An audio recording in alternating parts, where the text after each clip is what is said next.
is Leonid Kahle from IBM, and I will talk about how I used AiiDA to screen for solid-state lithium-ion conductors to be used in lithium-ion batteries. A lithium-ion battery works because lithium ions react during discharge on the anode side, forming lithium ions that get intercalated on the cathode side, for example in cobalt oxide. Between the anode and the cathode in a lithium-ion battery is a material that is called the electrolyte. It blocks the electrons that get created on the anode and the cathode side from taking the shortcut through the battery, forcing them to travel through the outer circuit and perform work. An electrolyte must therefore be an electronic insulator, but allow for fast diffusion of lithium ions. Common electrolyte nowadays are usually liquid organics, like shown on the top. Now we are researching heavily solid-state inorganic electrolytes because they offer higher performance and safety for batteries. However, we didn't find so far a material that satisfies all the stringent requirements to be used in a lithium-ion battery. This calls for a computational high-throughput screening. What I will show today is the models to be developed to predict lithium-ion diffusion simply by running simulations, and how we used AiiDA to screen for new lithium-ion conductors from experimental databases. So how can we calculate the macroscopic ionic conductivity from atomistic simulations? This can be done thanks to the Nernst-Einstein equation, which relates the ionic conductivity sigma to the tracer diffusion, which is occurring due to random Brownian motion. So if we have a trajectory, which is the positions of the atoms as a function of time, we can calculate this tracer diffusion thanks to the Einstein relation, linking the macroscopic ionic conductivity to the microscopic motion of atoms in a simulation cell. The trajectory is commonly calculated using first principles molecular dynamics, where we start from an initial guess of the positions and have to solve the Schrödinger equation approximately in order to get the charge density. This is shown on the right as violet isosurfaces in LGPS. This allows us to calculate the forces on the ions, shown as arrows, which again means that we can update the positions for the next time step. On the left, I've shown a trajectory of LLZO, another well-known lithium-ion conductor, where I've tracked the positions of lithium using white dots. First principles molecular dynamics are very accurate. They require no parameters. However, these are quite expensive, which motivated us to work on a model that reduces the computational expense of first principles molecular dynamics enough to allow for screening. The so-called Pinball Model comes from two physically motivated assumptions of what happens to lithium in an inorganic host matrix. From textbooks, we know that lithium reacting in an ionic system loses its 2s electrons, which gets absorbed by the anions, but the 1s electrons follow usually the lithium nucleus. So lithium is in a 1+ state. So can we exploit this? On the right, I've shown charge densities calculated for LGPS. On the left, the charge density with 3 isosurfaces is shown with explicit lithium positions.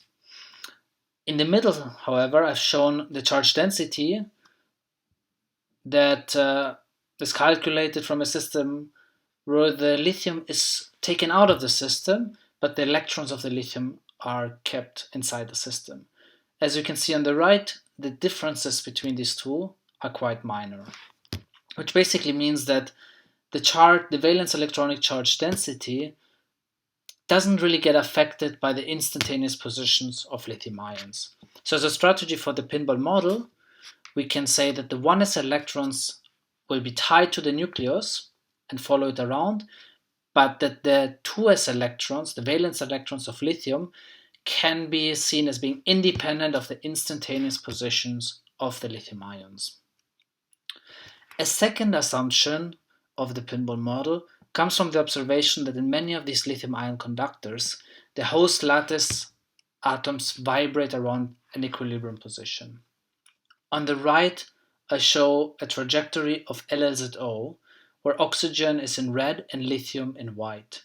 We can see that while oxygen really vibrates around these equilibrium positions, lithium ions diffuse around as they should. So as a strategy for the pinball model, we can approximate the host positions as being frozen to some equilibrium positions.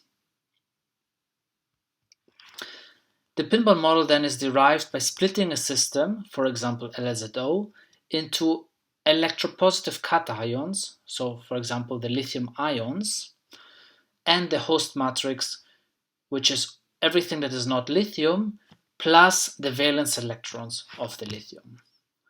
Now if we do a Taylor expansion of the DFT Hamiltonian around the host lattice equilibrium positions, we result in this expression on the bottom. I will skip over the math and go right to what we call the frozen host pinball model. The first contribution to the Hamiltonian of this frozen host pinball model is the kinetic energy of the pinballs that are allowed to move. Then we have also the nuclear-nuclear repulsion and a local interaction of the pinballs with the frozen charge density, as well as a non-local interaction with frozen wave functions of the system. We quickly discovered that due to very small fluctuations of the charge density, these electrostatic interactions are usually screened. So we added 4 screening coefficients, one for every one of these interactions, giving rise to the pinball model. So the new workflow of a pinball model simulations is that instead of solving the Schrödinger equation approximately for every update of the positions, we solve it once prior to the dynamics and then use this charge density for molecular dynamics within the pinball model, where we only allow lithium positions to change. We can see, of course, that this must be much less expensive than first principles molecular dynamics, but is it accurate? A key metric for accuracy are the forces, because accurate forces in the simulations do give predictive dynamics. So if we do not apply any fitting for LGPS, for example, we get still very good correlation in the forces that are calculating in DFT on the x-axis versus pinball forces on the y-axis. In this plot, every dot is one force component taken from snapshots in a long molecular dynamics trajectory of LGPS. However, if we perform a very simple linear regression to get these screening coefficients, we get extremely good correlation between the forces. This is not just a fluke for LGPS. These are materials that we studied, that I will show later, that are different materials from the screening, where in every material we usually get extremely good reproduction of the DFT forces using this pinball model. So this good reproduction of forces across different materials prompted us to use the pinball model in a screening for solid-state lithium-ion conductors. In a traditional high-throughput screening in material science, we start from many candidates, measure desired properties, and then iteratively eliminate unsuitable materials. Allegedly, Thomas Edison, or more likely his team, sorted through over thousands of different materials to find the perfect one for the incandescent light bulb.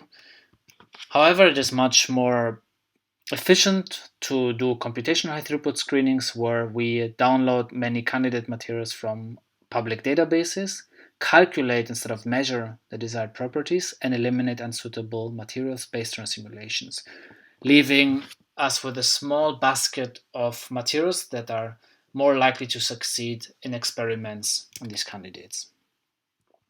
So the requirements for a screening for lithium-ion conductors are several. What we envisioned was a workflow where we start from a given structure and some parameters, and through a workflow or a sequence of workflows get to calculate band structures, trajectories, and finally the diffusion coefficient of lithium in this material.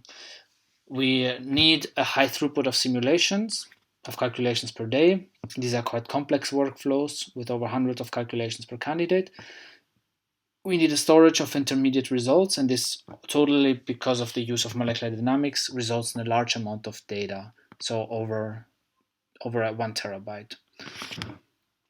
This all was allowed by AiiDA, and we therefore wrote workflows inside AiiDA starting with version 0.10. So a provenance graph for one single candidate comes from 3 workflows. First, there was an ingestion workflow that downloaded and cleaned the CIF files from the crystallography open database and the ICSD. Then, as a second step, there was a structure preparation, if you want. So there was a band gap estimate because these materials need to be electronic insulators. So we tested this criterion at the DFT level, followed by variable cell relaxations for all insulators, and then for every structure, a fitting of the pinball model in order to get these screening coefficients. The final stage was the molecular dynamics workflow in red, which converged the diffusion coefficient of lithium in this material to the final estimate of the diffusion coefficient, which is shown here at the very bottom. In total, from the ICSD and COD, we found over 1,300 unique candidates that have the right composition and the right bond lengths. We then calculated using AiiDA and Quantum Espresso the electronic band gap for those candidates, reducing the number further to 972. We could fit almost all of these materials and calculate in the pinball molecular dynamics the diffusion coefficient for these, which would have been completely impossible to do for first principles MD.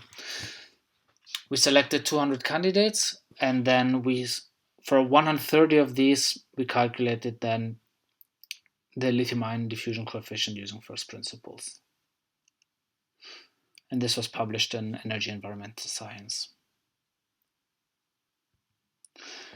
We found also a couple of lithium-ion conductors that are quite promising from the simulations. So we found 5 new fast ionic conductors that we published. Furthermore, we also discovered 40, what do you call them, potential fast ionic conductors. So these are materials where there is definitely an ionic diffusion happening, but we just cannot quantify the barrier accurately. And these are also published in this same paper.